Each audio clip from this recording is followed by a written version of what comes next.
Hi friends, நான் உங்கள் தச்சு டெக்லேருந்து பேசுகிறேன்.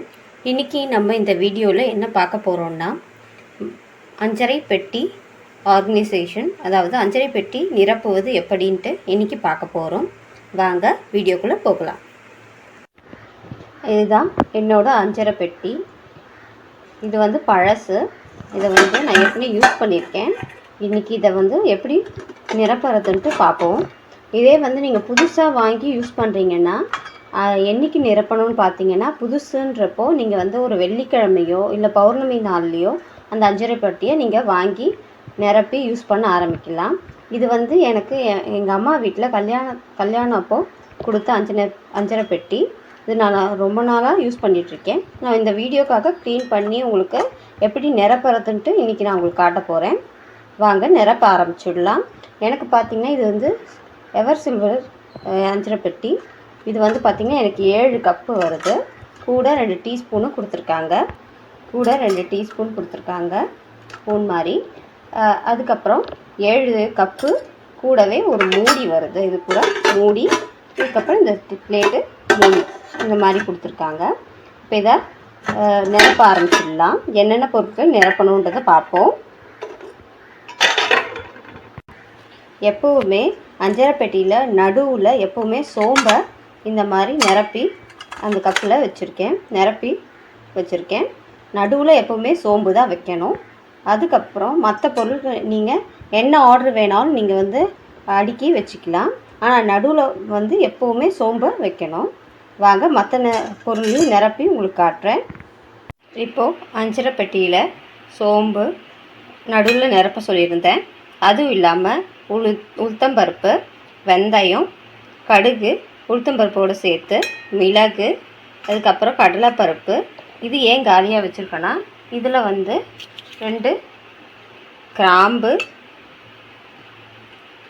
2 ஏலக்காய், 2 கிராம்பு, பைசா. அதாவது நான் இப்போ வந்து என்கிட்ட சில்லறை இல்லாததுனால நான் 100 ரூபாய் நோட் வச்சுருக்கேன். ஏன் இந்த பைசாவை நம்ம அஞ்சரை பெட்டியில் நான் போடுறேன்னா, அஞ்சரை பெட்டியில் நம்ம எப்போவுமே வந்து பைசாவை சேர்த்து வச்சுக்கிட்டு வந்தோன்னா நம்ம வீட்டில் வந்து பண கஷ்டமே வராதுன்னு சொல்லுவாங்க. அதனால் நான் அஞ்சரை பெட்டியில் இந்த பைசாவை நான் இதில் வந்து நான் வச்சுருக்கேன். கூடவே நோட்டும் ஒரு சில்லறை காயின் 2 ரூபாய் காயினும் போட்டு வச்சுருக்கேன்.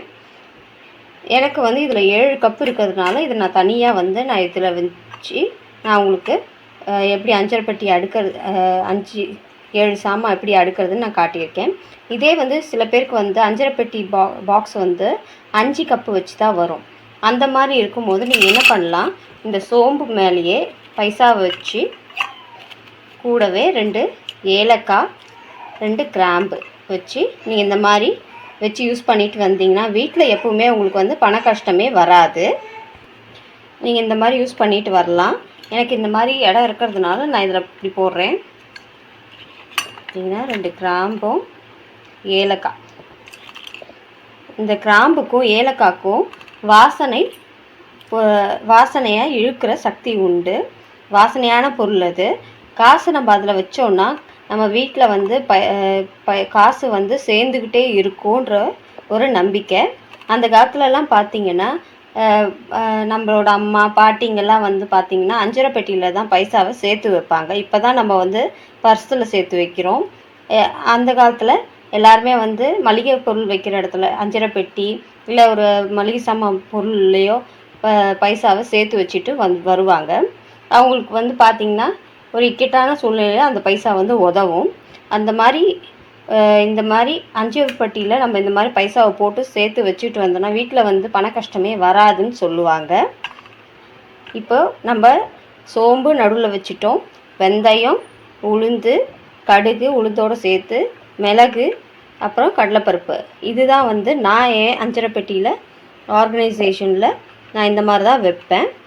அதுவும் இல்லாமல் அஞ்சரை பெட்டியில் வைக்கக்கூடாத பொருட்கள் என்னென்னு பார்த்தீங்கன்னா, உப்பு, கல்லுப்பை வந்து அஞ்சரை பெட்டியில் வைக்கவே கூடாது.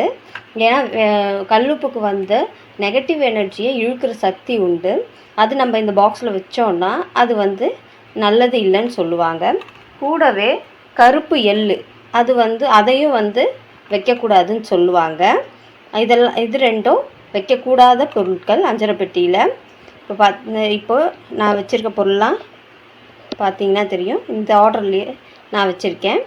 நீங்கள் இதே ஆர்டரில் வைக்கணும்னு அவசியம் இல்லை. சோம்பு மட்டும் நடுவில் வச்சுக்கோங்க. மற்றதெல்லாம் நீங்கள் எப்படி வேணால் வச்சுக்கலாம். மிளகு முக்கியமாக வச்சுக்கோங்க. மிளகு வந்து காரத்துக்கு, அதாவது நீங்கள் மிளகாய் காரத்துக்கு வந்து காஞ்ச மிளகாய் சேர்க்குறதோட மிளகு சேர்த்து எந்த சாப்பாட்லேயும் சேர்த்து சாப்பிட்டு வந்தீங்கன்னா உங்களுக்கு உடம்புக்கு நல்லது. அதனால் மிளகு கண்டிப்பாக வச்சுக்கோங்க.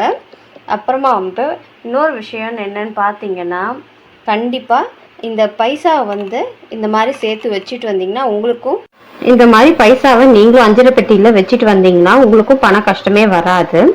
இன்னொன்று என்னன்னு சொல்லணும்னு நினச்சேன் ஃப்ரெண்ட்ஸ். இன்னொன்று என்னென்னா, இந்த அஞ்சரை பெட்டியில் எந்த கப்பையும் நீங்கள் வந்து எப்பவுமே காலியாகவே விடக்கூடாது.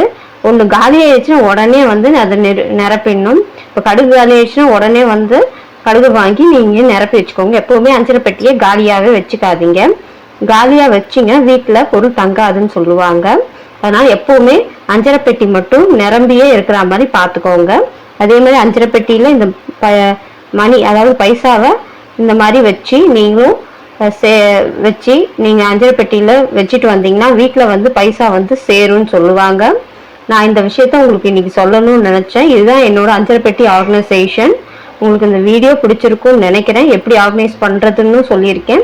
உங்களுக்கு இந்த வீடியோ பிடிச்சிருக்கும்னு நினைக்கிறேன். யூஸ்ஃபுல்லாக இருந்தால் லைக் பட்டனை கிளிக் பண்ணுங்கள். Subscribe my channel. உங்களிடம் இருந்து விடைபெறுவது உங்கள் தச்சு. தேங்க்யூ.